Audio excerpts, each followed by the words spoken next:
Amoralitas adalah pelanggaran hukum, norma atau standar moral. Dengan kata lain, amoralitas adalah melakukan sesuatu yang mereka yakini salah, atau bisa disebut ketidaksesuaian dengan nilai-nilai standar masyarakat. Michel Foucault menganggap bahwa dunia modern tidak dapat mengedepankan moralitas yang koheren. Ketidakmampuan yang secara filosofis didukung oleh emotivisme. Namun demikian, modernisme sering disertai dengan kultus amoralitas, seperti misalnya ketika John Ciardi diakui Naked Lunch sebagai keturunan monumental moral yang ke neraka kecanduan narkotika. Tidak hanya itu, amoralitas juga sedang terjadi di dalam lingkungan kita, bahkan jelas terlihat dengan ditandai maraknya korupsi yang seolah-olah menandakan bahkan pejabat sekalipun melakukan amoralitas. Dan tanpa kita sadari, amoralitas sudah masuk ke dalam diri kita sendiri. Penyebab dari amoralitas yaitu egoisme. Seseorang yang melakukan kejahatan itu didasarkan pada rasa keinginpuasan dirinya sendiri. Bahkan, sikap egoisme itu dapat mengalahkan nilai-nilai kebaikan. Egoisme dan hedonisme, begitulah kira-kira peradaban modern, bahkan ada di dalam diri kita sendiri.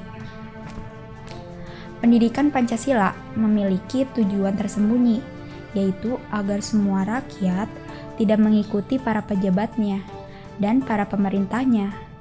Karena dalam pendidikan Pancasila bahwa rakyat dilarang melakukan amoralitas.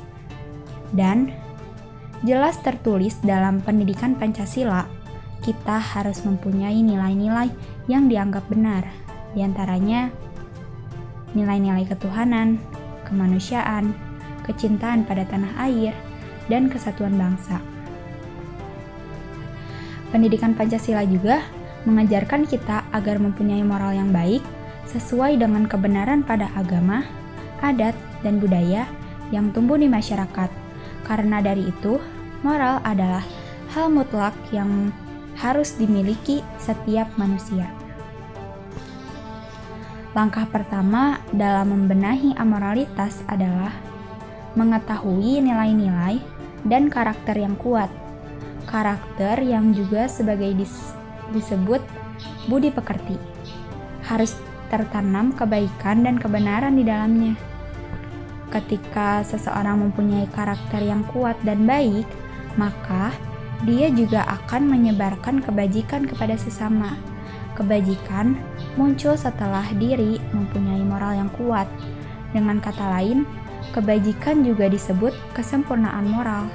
Moral yang baik membawa kepada tatanan kehidupan akan kebenaran, sesuai ajaran Tuhan, dan tidak membawa bencana. Kebajikan juga dapat disebut perbuatan baik, perbuatan yang akan mendatangkan kebaikan, kebenaran, bahkan keselamatan dan keberuntungan. Semua itu dilakukan agar terbentuk insan yang sehat dan keadaan negara yang baik dan benar.